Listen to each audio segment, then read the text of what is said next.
Today I'm going to ask a very important question. Is Hitman more fun without mission opportunities enabled? Mission opportunities are basically guided ways in order to get an assassination. And I think with them disabled, you kind of get something interesting. But in order to understand that, we're going to have to start where it all began, day one of the investigation. Day one began with me looking at the question and thinking, what would be the best way for me to investigate this? And after a bit of thinking, I landed on the idea of doing two runs in the same level. And run number one would be a run where I'd have mission opportunities disabled. Run number two would be one where I have mission opportunities enabled, and I would use one of them to get the assassination. With a format in mind, day one ended with 5 discoveries. Discovery number one: the game recognizes no mission story runs as a viable playstyle. This can be seen with the game not allowing you to enable mission opportunities if you want to take on a level on the hardest difficulty. Discovery number two: you don't have as many options to make the target move as you do with mission opportunities. And I felt like, obviously you have like the odd stuff, such as obviously like, poisoning the food so they go to the bathroom, or like maybe like a fire alarm. But I feel like there should have been a bit more options, for a playstyle that I feel like they support, as we've established. I feel like there should have been more ways that you can move a target. Because the way it works now feeds into discovery number three, which is due to the limited options you have to move a target, you end up having to do what I think is quite literally the most boring aspect of having to play with no mission opportunities, which is stalking your target. And the reason why you need to stalk your target is if you're not using mission opportunities, you realize like you need to find an opening, right? When is the target most alone, or when is the best place where I can kind of plan my attack or whatever, right?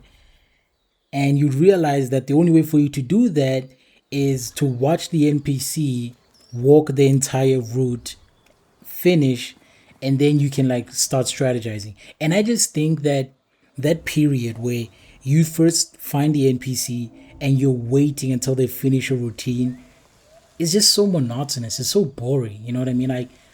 I feel like that isn't something that's needed in the game, in my opinion. You know what I mean? How I feel like we could improve upon it is discovery number four. And it's gonna be like some simple ideas.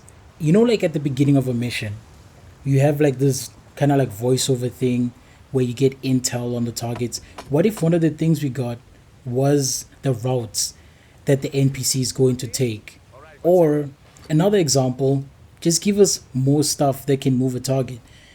For example, we had a level, and it's actually a level in this game that does it well, and it's the Paris level. In the Paris level, there's this thing that you can find.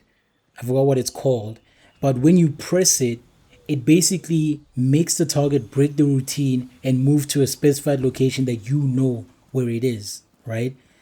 And what that does, I feel like, is it just gives you that mission story, sorry, that mission opportunity kind of thing of moving a target to a certain area outside of routine, but it doesn't give you that guaranteed kill, which I feel like is kind of the con of a mission opportunity, right?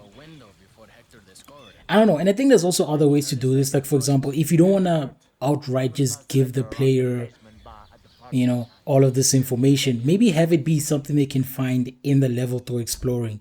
And that just goes to encourage more exploration. Discovery number five, which is I don't think the aspect of stalking the target is in any way fun, right?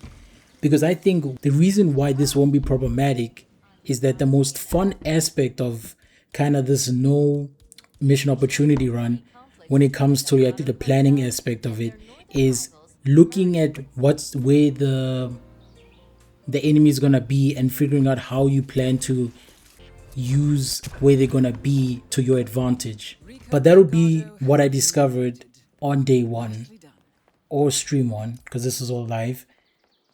But at the end of day one, I still had some more questions.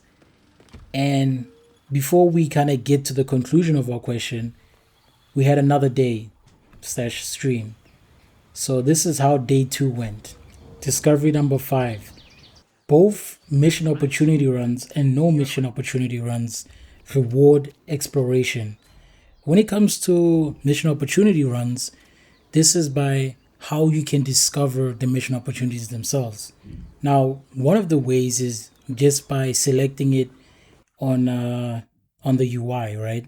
You can select it and then it'll track it, and then you can like go and start progressing that. Another way is that like organically throughout the world, which is what I kind of preferred, right? Where you can like find stuff and you can hear conversations, which just it's very nice. I feel like it's like a nice touch. And obviously with no mission opportunity runs, this comes in the fact that because you don't kind of have a set out plan, right? You have to make your own plan, and the best way to you do that is usually just kind of exploring the level, seeing what are the different disguises that you can find, what are different stuff that you can find, such as maybe like in one level, right? I found poison during my no mission story run. So just like stuff like that, you just rewarded for exploring. Discovery number 6. Mission opportunity run assassinations have a cinematic feel to them, right? And I think this is just like an undeniable positive, you could say, right, with the mission opportunity runs, is that some of like the cool cinematics that they have for you. I guess like I don't want to like spoil them because I want you guys to discover them yourself, but I'll just mention like one of them, which is the tattoo one, right, where you become like a tattoo artist, and the entire kind of mission opportunity caps off of this cool cinematic. Discovery number 7. Mission opportunity runs feel linear, whereas no mission opportunity runs feel more open-ended, right? And I think this is more to do with the fact that with a mission opportunity run, it feels kind of like a handcrafted story that you're experiencing. And if you compare that to a no mission opportunity run, this feels more kind of like your own story that you're creating in real time almost, right? Because what usually ends up happening is that you have a plan, but there's always going to be something that happens, and that feeds into discovery number 8. No mission opportunity runs are unpredictable. And I mean this in a positive light, in the sense that on one mission opportunity run, I had this target I had to assassinate, Rico Delgado, and I had a simple mission. I discovered a room that he goes to, and I saw that there was 2 guards that I had to get rid of.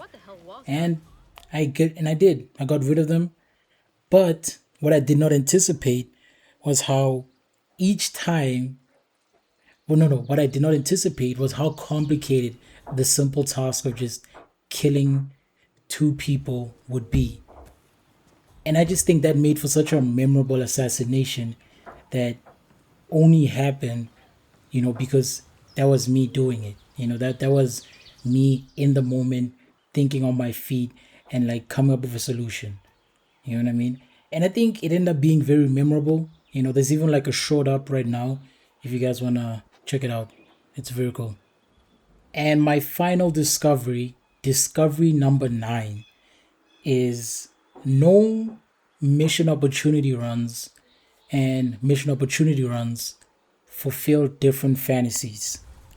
Now, when I think of a mission opportunity run, I kind of think that it fulfills that Agent 47 fantasy, where it's this tight, planned, this like precise assassination, that's capped off with a very cinematic, end to it. So it almost feels like, in a way, it kind of feels like a cinematic mission, but you're like controlling a lot of it, right? Whereas no mission opportunity runs, they almost feel like a different type of assassin, because when I think of Agent 47, he doesn't make mistakes, but I feel like with no mission opportunities, you will make mistakes because you're human. There will be a one that you don't carry, there'll be a factor that you don't predict. But I think that fantasy where you are the assassin and you're not, Agent 47, that's the fantasy that I think is a lot more interesting to me, right? When I initially started this investigation, the question that I posed to you guys was, is Hitman more fun without mission opportunities enabled? I think after 2 days slash two streams, the answer to that question, which is better, mission opportunity run or no mission opportunity run, it comes down to what type of fantasy you want to get from this game.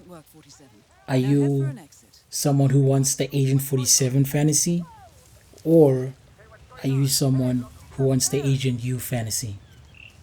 And yeah, that's been the investigation. Hope you all enjoy that. Like and subscribe for more investigations like this. And come catch me live, because that's where I do these investigations. I stream every Sunday, 6 o'clock South African Standard Time. Love you guys. Peace.